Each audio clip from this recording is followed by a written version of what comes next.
Hi guys, and welcome back to another episode. I think we all kind of knew sooner or later this was going to happen. This is quite a special TGB as it's pretty rare. It's a TGB 20, also known as a Volvo C306. The TGB 20 has the longest wheelbase out of the TGB series. It measures in at a length of 6.3 meters. I love the 4x4 that I'm currently rebuilding, but when I came across this, I just couldn't say no. Just to show you guys, here behind me is my 4x4, so the TGB 11 that I'm currently rebuilding. As you can see, it has been painted inside and out. I've also started on the interior. I know it's been a while, but I've definitely not been sitting still. But yeah, you can see that it's a bit narrower and much shorter. As you can see, the previous owner turned it into a flatbed, which is very nice for the purposes I want to be using it for. My vision for this one is to just keep it simple. I will mount my Alu-Cab rooftop tent to the flatbed, create some storage on the sides underneath, maybe do a nice slide out kitchen, and just take it on some shorter trips to nice weather. Let me tell you some specs about the car. As far as I know, the TGB 20 is the longest and also the rarest of the TGB series. It's 6.3 meters long and not many of them were produced. This I'm not entirely sure on, but I also think it's the heaviest version, weighing in at 3.3 tons. What's really nice about this one, since the previous owner removed the back and just put a flat bed in there, is that it's pretty light and I'm able to drive it on a regular car license.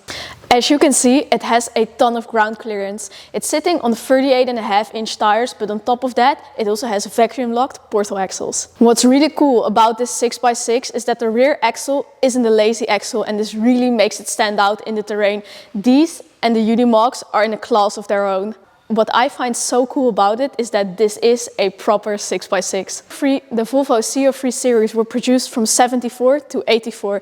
And what's really cool about this one is that this started its service in 84, so it's a relatively new model. The Swedish army used these terrain vehicles in all kinds of circumstances. They're all powered by a 3-liter petrol engine, the Volvo B30.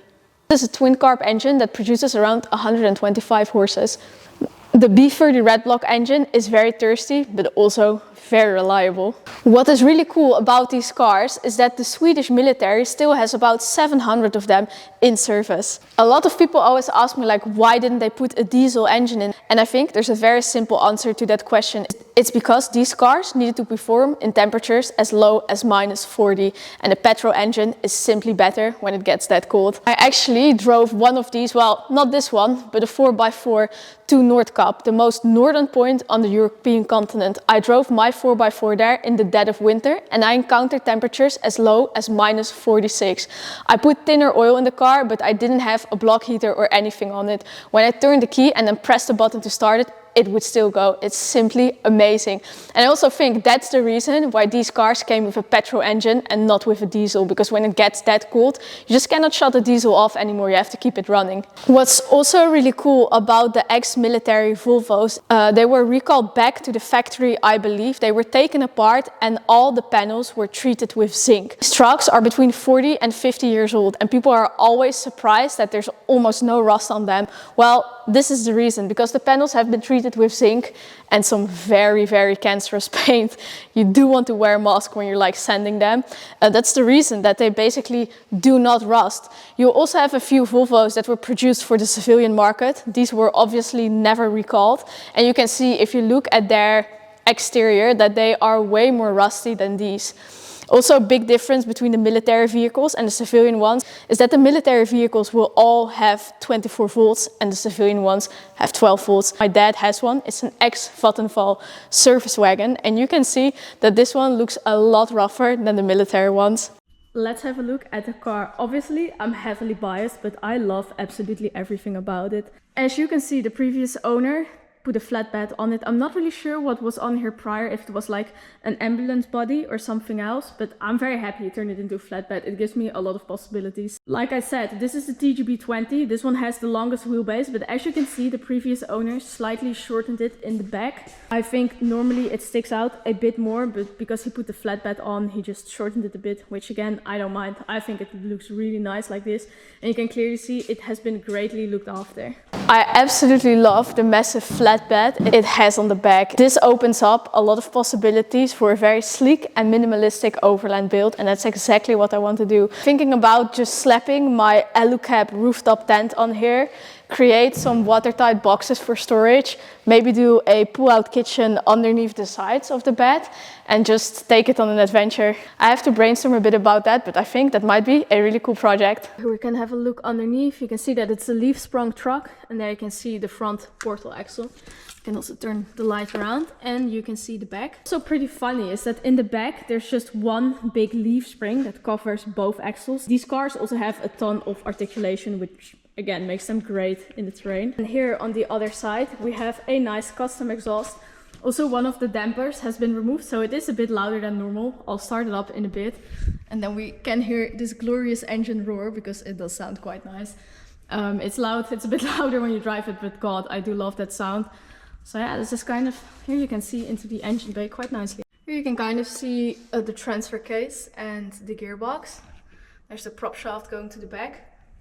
And then there in the front it connects to the engine. I'm always surprised how tiny these ZF gearboxes are on these cars. Like they're really small. So here we have the B30 twin carb, very thirsty petrol engine.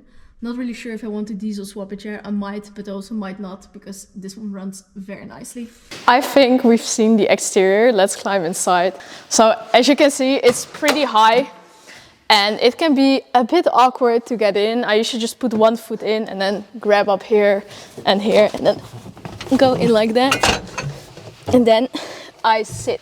But yeah, you sit pretty high and you also have no nose in front of you, which is completely different from driving a regular car. When you're on the road, you don't notice it too much, but when you're going over hills in the terrain, it's really weird when you have nothing in front of you. It feels a bit scary at first, it needs some getting used to. But let's have a look inside. There we go. So we're inside the TGB. Let's close this up. So it's cool. Here you can see all the gauges for your lights, warning lights, wipers. What I really like, let me turn it on. But what I really like about this, which I think is a cool feature, is that the wipers work independently. So let me, so you can see this one's on now, but that one isn't. And then when I turn that button, that one goes. I think that's a super cool function. I'm not sure if it makes sense, but oh, that's slow. I just think that's a really cool function. That these are your gauges, fuel, speed, temperature. This is how you actually start it. So you turn this key and then you press this button. Here you have this one still has hand gas. Can't really see it. So this one still has hand gas. So kind of like cruise control, but different. The choke, this is to operate the temperature and your fans. And then here, down here, we have some important stuff. These are your vacuum lockers. And this is to engage your 6-wheel drive. It's running. Definitely. Handbrake on.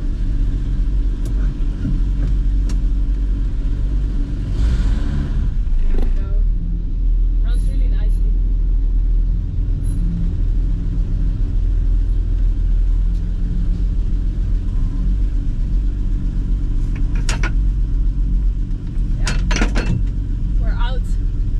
Ready to roll.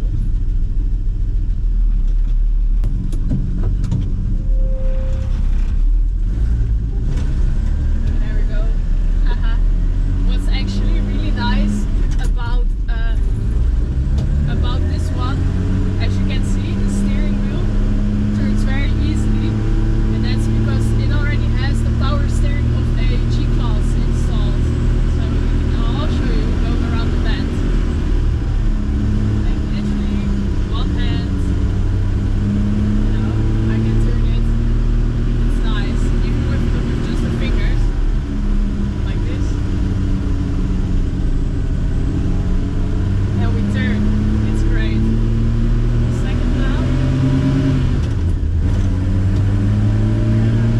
And it runs nicely, especially for such an old truck.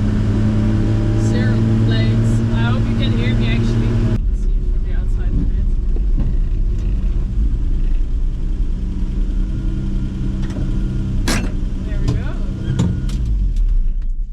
Well, I'll take you guys with. Have a look from the outside. Yeah, this is nice. This is gonna make a cool overlanding vehicle. Flatbed, nice exhaust.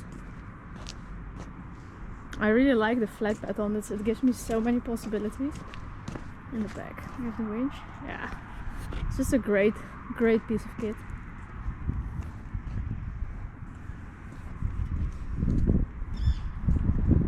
Absolutely gorgeous. Haha, it's so cool. I want to thank you guys for watching. I hope you enjoyed the quick walk around of the newest member of the family, and I'll catch you guys on the next one.